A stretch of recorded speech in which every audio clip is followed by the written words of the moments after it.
Now that, ladies and gentlemen, is what we call a complete game from a baseball team. Let's go. What is up? What is going on, everybody? Welcome back and welcome into the Seattle Mariners post-game recap. The Mariners defeat the Angels today 9-0. They improved to 33-27 on the year. I believe that's the season high, 6 games over 500, and they maintain a 4-game lead in the American League West. Before I dive into it, you guys know the drill. If you can hit that like button, again, it does help out tremendously. It gets the video out to more people.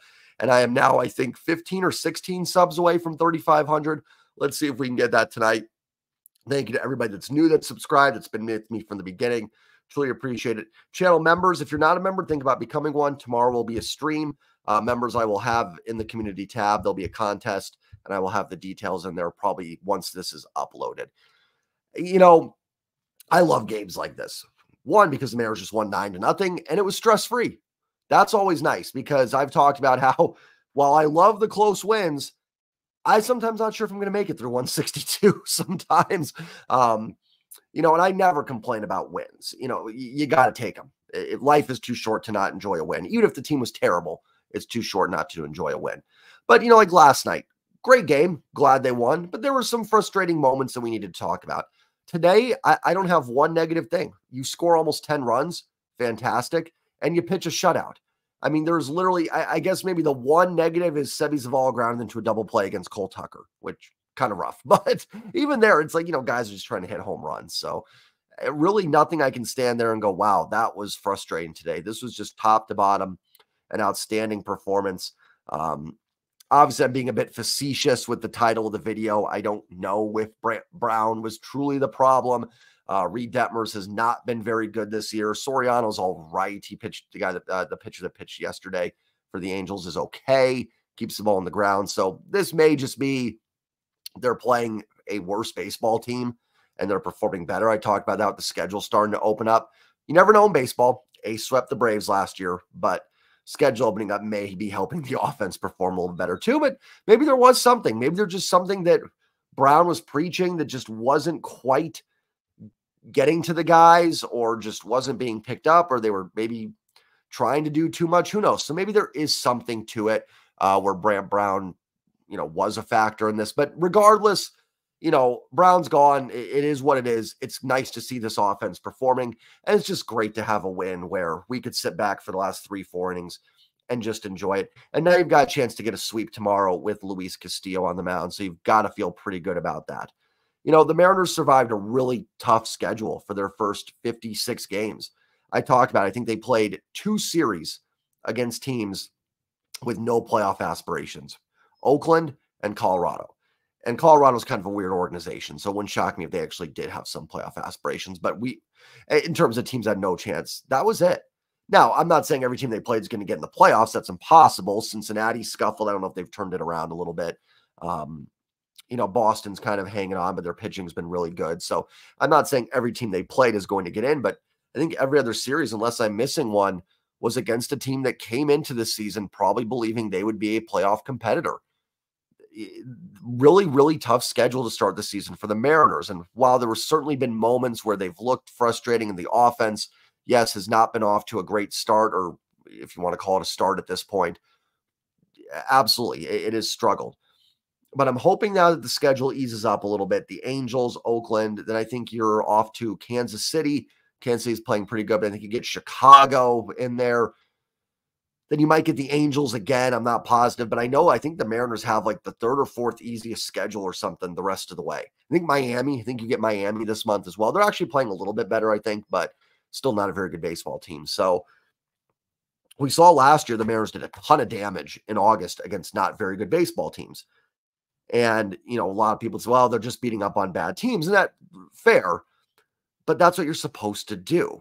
And that's why it's nice that this team was able to go, 31-27 in a really tough stretch of baseball games. That's positive. To come out of that stretch, 4 games over 500 is solid.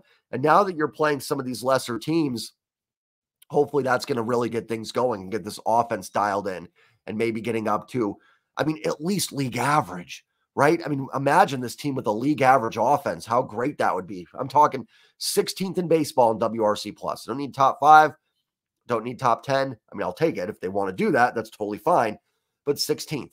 And maybe some of these games here are just what they need against some of these lesser opponents to get going. Now, again, baseball's funky. Who knows what's going to happen over this stretch? But, I do think that despite some frustrations in the first couple months of the year, I think to come out of that 4 games over 500 is pivotal for the Mariners. And I think the run differential now moves into the positive with today's win. I don't think just, any negatives whatsoever. I'm trying to think to come out, but positives galore. Like I said, the offense dialed in, long balls, some singles to get some runs in, some good base running. Good to see Ryan Bliss have a great game. I'll talk about him. Bryce Miller was dialed in, and the bullpen does its job. I mean, really not anything I can point to today to a negative at all. Just a fantastic all-around game. Let's get into the box score here. First, let's start with the pitching. Bryce Miller, 6 innings, 3 hits, 1 walk, 9 Ks. I actually felt like he had more than 4 base runners. I think the first 2 innings, I think he had 3 runners on or something, but Miller was fantastic. Thought the splitter looked good. Got a couple strikeouts on it. Fastball was dialed in. And as soon as the Mariners got at 5-0, he was just pumping that fastball by the Angels. Bryce Miller, absolutely outstanding. Really taking that step forward this year from last year, I think. And that's the key when you got young pitchers. We saw Miller come in guns blazing last year and then sort of slow down. Now, I don't know if it was all, hitters kind of figuring him out, if there were just some fatigue. As with all things in life, probably a little bit of both. But Miller developing that second pitch this year, or just a legitimate second pitch, I mean, got to give him credit for willing to develop that and knowing he had to do something to take the next step. And it really looks like he has. I mean, I know we talk about the big 3. I talk about how big a fan of Brian Wu I am. And I mean, then you got Bryce Miller. I mean, it's just this rotation doesn't stop. And I know it hasn't really been like fully on its game the last few weeks. The rotation hasn't looked quite as dominant. But good to see Bryce Miller bringing back that dominant start. And 9 strikeouts. Talked about yesterday how the Mariners pitching, starting pitching hadn't had as many strikeouts. I talked about teams being more aggressive against them. But, man, you can see Bryce Miller, when he's dialed in, can be just as good a swing and miss pitch as anybody on this team. In fact, let me pull up how many swings and misses he had today. I'm curious. Pull up Savant here and see. Where are the Mariners? Oakland beat Atlanta. How about that? Mariners, Bryce Miller had 12 swings and misses. I thought it might be a little higher with 9 strikeouts, to be perfectly honest, but still good to see. Miller was absolutely dialed in. Voth, shutout inning in the 7th. Mike Baumann looks good. He threw a couple nasty, looked like kind of splitters or change-ups that he threw in his inning. Not going to lie, when the game got to 9-0, I was kind of on my phone checking things. So sometimes I'm not totally dialed into the last few innings when that happens. But Baumann looked really good. And he had a great outing on, I think it was Wednesday in the extra inning game that the Mariners won. And now that Gabe Spire has gone on the injured list as well with, was it shoulder fatigue? Let me pull it up. And Colin Snyder's back up. Let me see. What was it that had Gabe Spire? Was it shoulder injury? Let me see here. Gabe Spire. Left rotator cuff strain. Scott expects him to be out at least 2 to 3 weeks. So you got to figure, let's just say max there. I always I don't want to assume the worst, but with injuries, the team's not going to rush anybody back. So let's assume 3 weeks. That's late June. That means a rehab assignment. You're maybe looking all-star break by the time you get Gabe Spire back. So a bullpen that's already been thin without Matt Brash and Gregory Santos. So I guess that would be one negative today. They lose Gabe Spire for a little bit. So now listen, you got Taylor Saucedo. Kirby Snead looked pretty good today and looked great on Thursday. So maybe Snead can kind of fill in that second lefty role. As much as we got on them for, why don't you DFA Snead? Here we go. Maybe this is one of the reasons why. Maybe they knew Spire was hurting a little bit. They thought he could get through it. Because me and Mariner Sir talked about that. I'm not trying to lecture anybody here because I had the same criticisms as most people. I didn't really understand the roster moves they were making there, but maybe there was something with Spire they weren't sure about, and that's why they held on to Kirby Snead, to be that second lefty, because they knew they might have to put Spire on the injured list. So that is possible. But definitely, if going back to Mike Baumann, Anybody that can step up right now and give you some high leverage innings is going to be huge. And I think Bauman has been pretty impressive, at least in his last couple outings since coming up. So good to see. And then Kirby Snead finished it out. Rough ninth inning for poor Sebi Zavala. Took one off the old, in the old breadbasket there on a foul ball. And I thought Snead was getting squeezed a little bit in the ninth inning. And it's like, man, I think it was Mark Wegner behind the plate. It's like, dude, it's 9-0. Can we just get these calls and get this thing over with? But, it's hard to judge pitching performances in games where it's 9-0.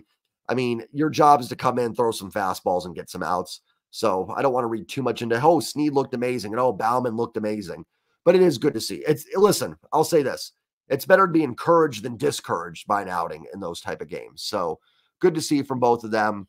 And you preserve the big arms. You didn't have to use Andres Munoz today, which makes this one even better because you didn't have to stress-free. You didn't have to use Saucedo, Thornton. I know Thornton's been kind of up and down, but he's still one of your more higher leverage guys. I do wonder if we do see Mike Bauman maybe get a shot in some high leverage situations. So we'll see. But anytime you shut out an opponent, it's only the second time this year the Angels have been shut out. Certainly, obviously, this is not a very good Angels lineup. Listen, this was an Angels team that wasn't very good last year with Trout and Ohtani. So you take those two guys away and you're certainly not going to be getting better. But listen, and I will say that too. One thing to remember. Oh, it's the Angels. The Angels are terrible. And they are. And I don't mean that maliciously to an Angels fan. Trust me. Again, seen plenty of terrible Mariners baseball. So I get it. I've been there and I'm sympathetic to it. But it's not a good baseball team. And the Mariners beat them 9-0. That's what you're supposed to do. It's what I talk about all the time. Beating the bad teams, breaking with the good. Yesterday, the Adele grand slam, frustrating. Made the game maybe a little closer than it needed to be, but the Mariners are taking care of business against a bad team. Talk about in football, the Seahawks, in 2013, shut out the Giants on the way to the Super Bowl 23-0. Well, the Giants are terrible. Yeah, and the Seahawks dominated them. That's what you do to poorer teams. You take care of business against them. That's not an indictment on the Mariners. So, and honestly, even their offensive numbers are only because it's the Angels. Well, guys, most teams get their offensive numbers against bad teams. It's a fact. Again, it's breaking even with good teams and beating up on bad teams. I'm not saying I don't want the offense to be better than it was through 58 games. Absolutely. It should and needs to be. And there's some guys that have to get going. But beating up on bad teams is not a sign that it's just, it doesn't matter because they're not good. No, that's how you win. That's how most teams win. And then you get to the playoffs, you face the good teams again. You hope you find a way to win 3 out of 5 or 4 to 7 against them. So, there's nothing wrong with the Mariners offense getting right against the Angels. Nothing wrong with it at all. We should take it with a grain of salt. That's fair. We certainly shouldn't. I'm not going to sit here and go, offense is back. We're dialed in. This is actually the best offense in baseball. No. But I'm not going to dismiss any numbers in these last 2 games because it's the Angels either. If we're going to do that, then we have to dismiss anytime the Mariners were shut out by a really good pitcher, because you don't get to take away the good moments against bad teams and then go, but they did terrible here. So that's just kind of my lesson, I guess, for it. So let's move on to that offense, which collects 9 hits, 9 runs, 7 walks, and only 6 strikeouts. Strikeouts have been down the last couple days too. Mr. Brant Brown, what were you doing, my man? J.P. Crawford 1 for 4 with the walk, and that 1 for 4 is a huge one. It broke the game wide open the bottom of the 4th as he got out the rye bread and the mustard with a grand salami. I feel like JP has a lot of grand slams. I think he's got 4 career. I feel like there's been a lot of them. I guess 4 is a pretty decent amount of grand slams, to be perfectly honest, but great to see from JP. Another reason why that grand slam was great, outside the fact it was a grand slam that pretty much cemented the game for the Mariners, it looked like they might let Reed Detmers off the hook. And, I gave the Mariners, I don't want to say I gave them a pass, but when they faced Spencer Arrighetti and Hunter Brown, who have not been good this year. But I talked about how they did look like they had good stuff when they faced the Mariners offense. Wasn't a pass for the Mariners, but I thought they threw the ball legitimately well. I bring that up because Reed Detmers has been struggling, and I did not think he threw the ball well. I thought he was really bad. His strikes were strikes, but man, when he was out of the zone, he was out of the zone. His changeup had no feel unless I missed a few pitches, but he had changeups up in the zone that I honestly think just fooled the Mariners because they were just so not good.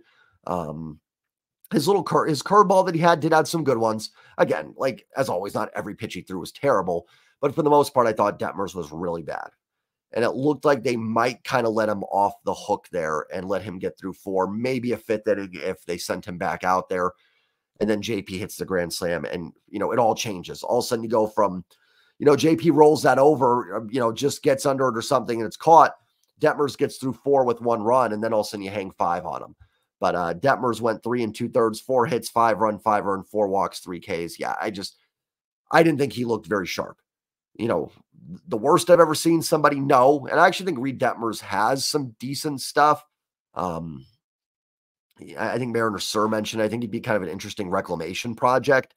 But just in general, like Brown and Arrighetti, frustrating that they shut the Mariners down. The Mariners should have done more against them, but they looked legitimately good.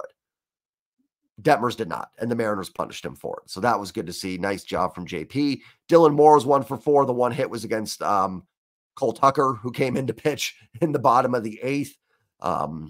My wife informed me that Cole Tucker is married to somebody famous. And I'm not trying to be sarcastic.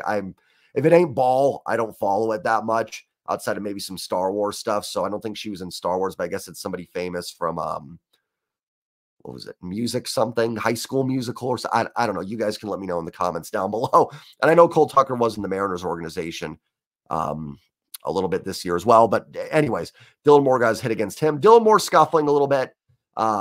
Listen, it's tough right now because Dylan Moore probably should have a day off. I think he's played almost every day of the 17 games in 17 days, which will be nice for the Mariners to have a day off on Monday. I think Demo's fine. I think he's just like a lot of the guys on this team. I think he's a bit of a streaky player. And we saw him. He was red hot. He carried this team on the road trip. He should be playing against lefties. So no issue with him being in the lineup today. You need him in the lineup every day against lefties. And truthfully, he's your platoon third base guy right now with Urias being sent down. So he's going to get those at-bats. It's just tough right now because Mitch Garver's scuffling. Well, what does Mitch Garver have to do with Dylan Moore? Well, Garver's DHing. So then, if he's got a day off, Haniger DHs. And then Dylan Moore's playing third, so you can't really put him in right. It compounds everything. It's hard to give Dylan Moore a day off because you want to give Mitch Haniger a day off, and you want to get Mitch Garver a day off, or you don't want to play Luke Raley. So, you know what I mean? Whatever it is. So the key to getting Dylan Moore back into the role that he is best at, that utility role, is going to be get people healthy, getting Jorge Polanco back in there. Things like that will really help. Getting Mitch Garver and Mitch Haniger really heated up will help, but I think you face Griffin Canning tomorrow, righty. I wouldn't mind Dylan Moore getting tomorrow off. I think he needs the day off. Love Demo. Love him, but just scuffling a little bit right now. Julio, 3 for 4. Good to see. 2 RBIs as well from Julio Rodriguez today. He had the single that got him on the board to go up 1-0. Then he had the RBI in the 6th that put them up 7-0. Great to see from Julio. 3-hit day. AJ Pierzynski was on the broadcast, and Pierzynski was getting ripped pretty hard on Twitter. And there were some moments where I think Aaron Goldsmith was kind of giving him the Jim face from The Office. I didn't think Pierzynski was as bad as some people made him out to be. I actually find him kind of interesting. I don't know. Like, announcing's hard. I'm not going to get on guys too much. There are some announcers just pain me to listen to. And I can't really think of it at the top of my head, but there's just some that I can't do. Pierzynski's not that for me. And every ex-ball player says things that you kind of scratch your head at sometimes when they're in the booth. So, but anyways, he was kind of talking about some stuff with Julio's swing, despite some of the weird comments he made. He was talking about the roof and the advantage and the hot dog toss thing. And then JP bunting, whatever. I actually have a huge problem with that comment, but it was funny. And then he's talking about Julio's swing a little bit. I thought he made some good points in the first inning when Julio's chasing some of those pitches out of the zone, and that's why he's not able to pull the ball because the bat head's not able to get around on it. I'm not a hitting coach or anything, but and maybe it's an obvious thing to anybody that really plays baseball, but I thought he made some good points about Julio's swing. But Julio did a nice job turning on some of those inside pitches, and he's not hitting them out of the ballpark necessarily, but even putting them in play is important and getting hits off of them, because it should force pitchers to come back a little bit to the middle of the plate, knowing that Julio is able to cover those inside pitches. So great game from Julio. Good to see 3 hits for him. Canzone pinched hit against Cole Tucker and walked after swinging and missing. How many swing and misses did Cole Tucker get today? Oh, they don't even have him down. He had one, or did Canzone foul that off? He had at least one. He had at least one. Unless they just list the top ones and don't. Do they have it here where I can look at the bottom? Who cares, honestly? But it doesn't matter. But yeah, Canzone, I did think swung and missed at a pitch, and then Tucker wasn't anywhere near. Listen, hey, get your numbers when you can get them, right? You took a big enough lead. You forced the Angels to go to a position player. Work your walk, take it. So Canzone 0 for 0 with, or just had the walk-ins one at bat. Cal Raleigh 1 for 4 with 2 RBIs, had the double down the line. Good to see. That really, I mean, it was already broken open. That really broke it open in the 6th and made it 9-0. Zavala came in, obviously, when the game was out of hand. If you can give Cal rest in any of these games, do it. Zavala does ground into a double play against Cole Tucker and then takes one off, like I said, in the old manhood down there in the 9th inning. Poor Sebby's gets an at bat against Cole Tucker, probably thinks, here we go, I can do something here, get a hit. Then in the 9th inning, he takes one that, foul, gets a foul ball right into the boys in the hood. Poor Sebby. I can laugh when it's 9-0. I mean, it's still a position I might look to upgrade for the Mariners, but you got to feel for the guy in that instance. We'll see if Zavala starts tomorrow. Maybe with the off day Monday, Cal does end up catching all 3 in this series. We'll see. Ty France 0 for 3 with the walk. Mitch Haniger 1 for 3 with the walk. Good to see Mitch on base twice. Clase came in from defensively, didn't get an at bat. Mitch Garver 0 for 4. Garver did have a line drive in, I don't remember what inning. It might have been in the 5th inning or something, on a 3-1 pitch that he drove into left field that was caught. I'm not trying to make excuses for Garver. He's been bad, but man, when you're scuffling, it would have been nice to see that drop in for an extra base hit for Garver. It's just when guys are, when you're struggling, you need that, and you never know what hit's going to get a guy going. So it just would have been really nice to see that drop in for Garver, because I think he was the only guy that had an 0 for today. Ty did, but Ty did work a walk as well. And Ty's been swinging bat much better than Mitch Garver. So I kind of feel for him there. It would have been nice to have that drop in. Luke Raley, Big Thunder, 1 for 3, walked and hit a solo home run. Moniak couldn't bring that one back like he did yesterday. Truthfully, Raley should have 2 home runs in this series. Was robbed yesterday by Mickey Moniak, and then finally gets that one today. So good to see Raley heating up a little bit. He was great, I think, the last homestand, and scuffled a little bit on the road trip, if I remember it all correctly, and now heating back up again. But good to see from Luke Raley, his season OPS up to 721. I believe he worked his walk against Detmers. Good to see him getting a start against a lefty. Good to see. Listen, I get it. Like, I would expect over the course of the year, Raley to hit righties better than lefties, but I don't think you just have to strictly platoon it. And Jonathan Clase, who should probably be in AAA, getting at bats. Nothing against Clase. I hope he can turn into someone special. But even against lefties, Luke Raley should be getting those at bats over Clase. It's not even a question for me. And he did today, obviously. And if you're just not going to use Clase, which is fine, I don't think he really should be in the lineup right now, send him down. I get it. Like, if Sam Haggerty was healthy, that's probably Sam Haggerty's spot on this roster. But unfortunately, Haggerty out for the season. Bring up Cade Marlowe. You're just going to get more. And if Cade Marlowe has to sit for 3 or 4 days, whatever. I'd still like to see Clase getting at bats. 1, for his development. 2, if you are going to make a trade, the more positive production Clase can have in the minors, to maybe use him as a trade piece would be beneficial. Maybe that's why they have him in the big leagues. I don't know. But then he's not playing, so I don't know how he can really develop and get better. But yeah, I do think we maybe see that on Monday. I just don't see what Clase is giving. I shouldn't say that. Like, he's got good speed. He's had some weird routes defensively, but I think he's athletic enough to be a good defensive player. I think Clase has value to the big league roster, but as a legitimate prospect, I'd just rather see him getting regular at-bats. And I think Cade Marlowe would fill that role just as well, and probably give you a little bit more offensively for the Mariners too. Ryan Bliss. What a game for Ryan Bliss. 1 for 2, 2 walks, and his first big league hit. Congrats to Ryan Bliss. Congrats, young man, on your first hit. Man, he's just one of those infectious ball players. Just one of those guys that you look at, and there's just something about his game that makes you smile. Maybe it's his smile, but great to see the base hit. How about a couple walks too? I've been really, really impressed by Ryan Bliss, and his hit was not cheap. It was 107 off the bat. Bliss has stung some balls. He has hit the ball hard. He's had a good approach. There's some swing and miss in the game. Ryan Bliss has flaws for sure. But I have been legitimately impressed with what I've seen from Ryan Bliss so far. Looks like a guy that can stick in the big leagues 100%. Like I said, I like the approach. He's gotten down some counts and battled back to work walks. He stung the ball a few times. Great speed. I didn't love him tagging up when it was 6-0. I love the play. Love the hustle. He tagged up on a fly ball off the bat of JP, I think, when it was 6-0. Then it looked like he got hurt. And even the way Rengifo reacted, calling for someone from the Mariners to come out, which I respect Rengifo doing that. But man, it made it look a lot worse than maybe it was. And I was kind of on Twitter going, love the hustle, love it. But maybe in a 6-0 game, we just keep our legs on first base. It's so hard because I do love the hustle and the energy there. And I will never tell a player not to do that in any situation. But the last thing you need is Bliss to get hurt there in a 6-0 game. I did have a question on Twitter from, let's see, where's my man here? Isaiah Aguilar. I hope I said that correctly. Sports lover. Appreciate the question. He asks me, he said, question for your post game. He said, do you think Bliss has any JP in him? He seems to have a solid approach at the plate, hits the ball hard, a high OBP guy with his speed would be deadly. Obviously too early to tell, but I think he's been seeing the ball well. Doesn't look outmatched. Completely agree with the last two parts about seeing the ball well, doesn't look overmatched. Actually, I agree with most of what you said there.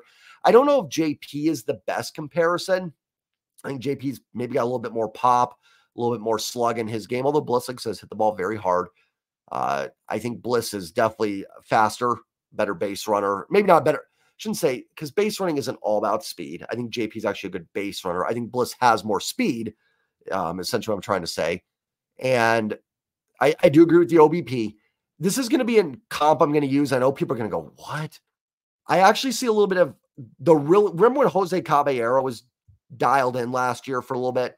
I actually see a little bit more Cabby, whatever, in Bliss than I do JP necessarily. Not a bad comparison, and I would love nothing more than Ryan Bliss to become JP Crawford. And I agree, like I said, with the OBP and with just the ability to see the ball and the good at-bats. But I think just more as a player, I think Bliss is a little bit more of that spark plug. You kind of just see him creating a little havoc. He creates a little bit more havoc on the base pass. That's what Caballero did.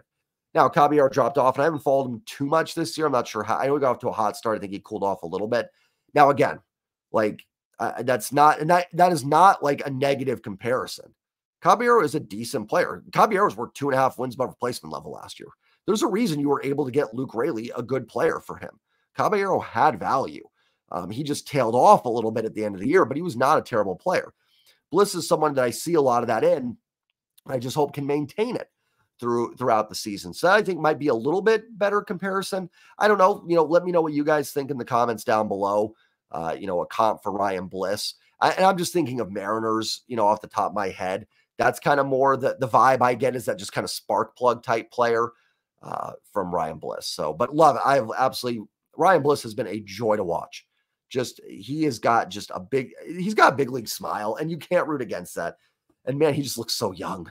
These kids out there nowadays, if I was out there, they'd be like, look at this old fart being rolled out. Not that I'd ever play Major League Baseball, but look at this old fart being wheeled out here to play baseball. Man, these kids sound like my dad now, but it is so cool to see. And seeing guy get his first big league hit. I try, even if it's the opponent, I give a shout out to someone giving their first big league hit, because I think that is a really, really cool thing. Think how hard these guys work. Listen, football, you're a first-round pick. You are making the team.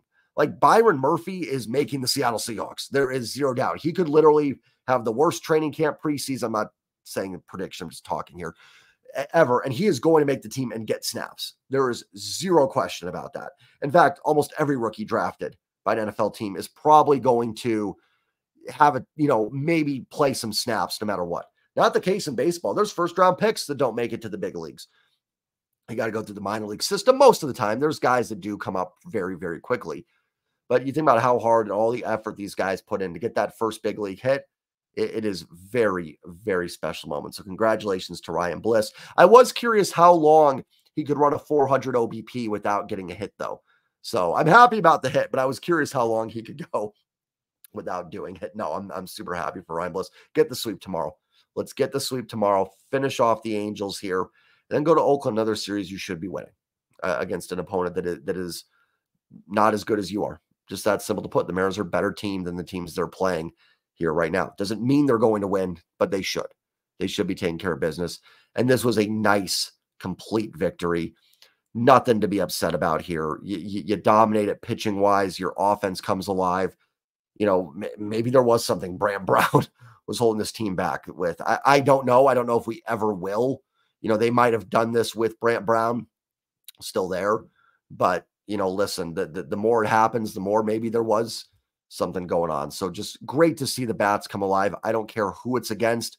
We've seen this team struggle against anything and everybody at times, whether it's this year or just in our lifetimes, right? So I will absolutely take it. Complete game offensively, complete game pitching-wise. And now you turn it over to Luis Castillo to get the sweep. And then you go with a day off and you turn it back over to Gilbert and Kirby to get some W's in Oakland. So sky's the limit. The sky is the limit. This team, the way they play today, is very dangerous. This is a very, very dangerous team. And that 4-game lead to keep maintaining it. You know, Texas and Houston winning. Texas has won a few. Well, I think they've won like 3 out of 4. And they've lost ground during that time, I believe. Or maybe like a half game or something. I don't know. But they've gained. But that is huge. So keep it going. Every day we're getting one step closer, right? We've played 60. We're almost past the point with less than 100 games to go.